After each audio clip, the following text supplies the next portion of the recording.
Esto es lo que tú tienes que hacer si sientes que tu fe está decreciendo. Soy el pastor Michael François y quiero invitarte a que te quedes conmigo en Biblia a Fondo, un programa que tiene el propósito de ayudarte a ti y a mí a crecer en fe e intelecto. Pero para que esto suceda es necesario siempre orar a Dios. Muchas gracias, Dios, por tus bendiciones. Hemos venido ante tu presencia porque frecuentemente sentimos que nuestra fe va decreciendo. Pero oramos siempre en el nombre de Jesús y te pedimos que cada día aumentes nuestra fe. Oramos en el nombre de Jesús. Amén.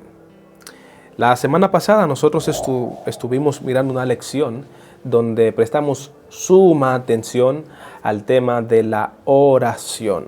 En este caso, no sé si recuerdas, pero la lección del jueves de la semana pasada, nosotros vimos una parte donde pudimos analizar la relación que tiene la fe con la oración. Hoy el título nuestro está enmarcado en la idea solo dame una señal. Solo dame una señal. Por favor, comenta en la caja de comentarios, dame una señal. Hay siervos que están enamorados de una sierva y son tímidos. Y el siervo ora pidiendo una señal. Eso ha sucedido. Pero bueno, en este caso estamos hablando de la palabra de Dios y no de asuntos amorosos. Lo real es que debes darle un me gusta al contenido. Siempre te invito a que lo hagas. Un me gusta. Si no sigues la cuenta, hazlo. Y lo último es compartir el video con una persona, por lo menos, con una persona que sea una amistad que tú quieres que siga creciendo espiritualmente. El tema de hoy es muy importante porque en él encontramos a los fariseos en un ambiente donde habían tenido ciertas dudas, supuestamente. Pero estas dudas no eran doctrinales. No era que tenían que ver con un asunto ya establecido en el Antiguo Testamento. Aunque sí este tema estaba establecido en el Antiguo Testamento, pero no era un asunto profundamente doctrinal. Así que Marcos 8, 11 al 12 presenta que vinieron entonces los fariseos y comenzaron a discutir con Jesús, pidiéndole una señal del cielo, pero simplemente para tentarle. Verso 12, gimiendo en su espíritu dijo, ¿por qué pide señal esta generación? De cierto os digo que no se dará una señal a esta generación. Los fariseos estaban buscando una señal. Supuestamente esta señal era con el propósito de fundamentar su fe. A veces nosotros tenemos que conversar con personas que tienen el propósito de unificarse a la iglesia, con el propósito de crecer espiritualmente. Pero como pertenecen a otra denominación, frecuentemente dicen que quieren establecer un diálogo con el propósito de intercambiar ideas doctrinales. La primera pregunta que usted y yo debemos hacer, ¿estás dispuesto a abandonar el cuerpo doctrinal al que perteneces si te muestro que bíblicamente no estás en lo correcto? ¿Estás dispuesto? Si la persona responde con titubeos, entonces no vale la pena la conversación, porque sería simplemente una pérdida de tiempo. Aunque hablar de la palabra de Dios siempre es beneficioso, pero el tiempo se puede invertir con otra persona que pudiera aprovechar con mayor eficacia la oportunidad de estudiar la santa palabra de Dios. Así que los fariseos tenían propósito de buscar una señal, pero esa señal no era simplemente con el propósito de crecer espiritualmente. Y al respecto, la hermana de White dice que ellos estaban buscando estas señales, pero que las señales que buscaban los judíos no las necesitaban. Dice ella, estas señales no eran lo que los judíos necesitaban. Ninguna simple evidencia externa podía beneficiarlos. Lo que necesitaban no era ilustración intelectual. Fíjese que no necesitaban ilustración intelectual, dice el deseado de todas las gentes, la página 379, no necesitaban ilustración intelectual, porque si algo tenían los fariseos era ilustración. Usted ha escuchado hablar de Pablo, de Saulo y de Pablo, ¿no? Luego de su conversión. Usted ha escuchado hablar de Nicodemo. Usted ha escuchado hablar de Gamaliel. Usted ha escuchado hablar de ese conjunto de hombres, fariseos.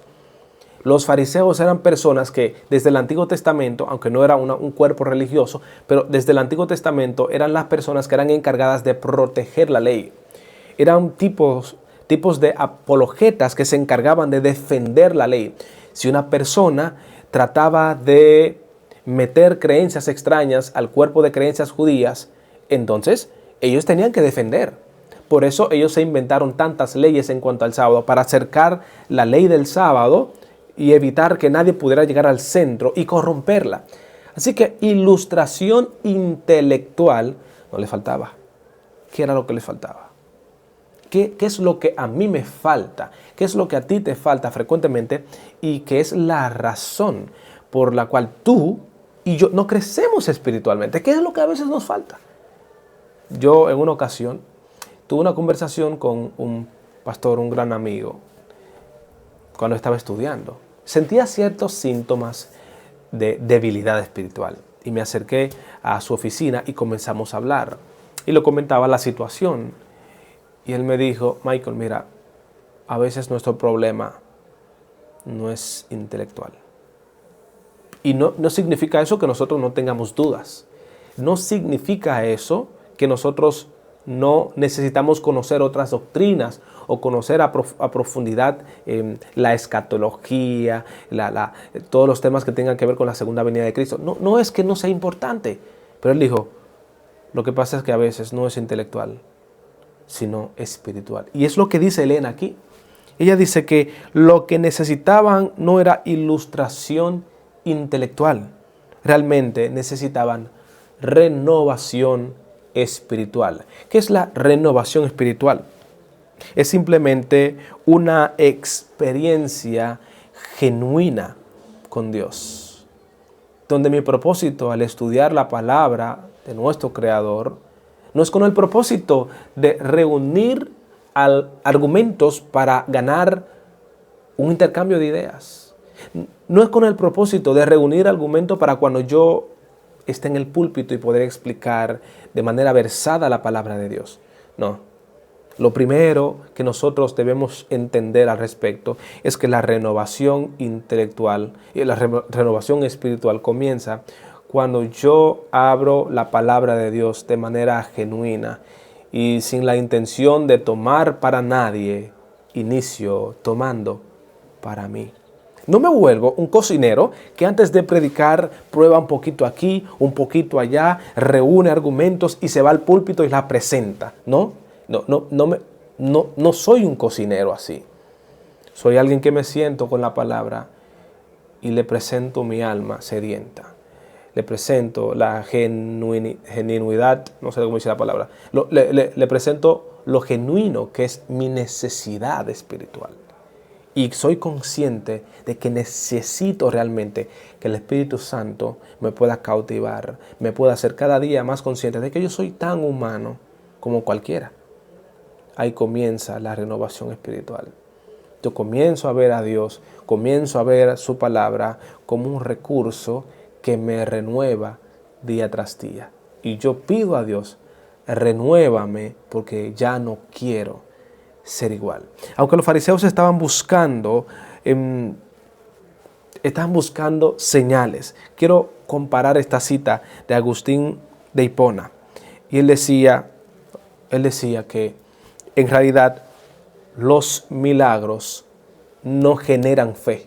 Los milagros, lo dice aquí, los milagros no son dados para generar fe en todos, sino como signo para quienes ya están dispuestos a creer.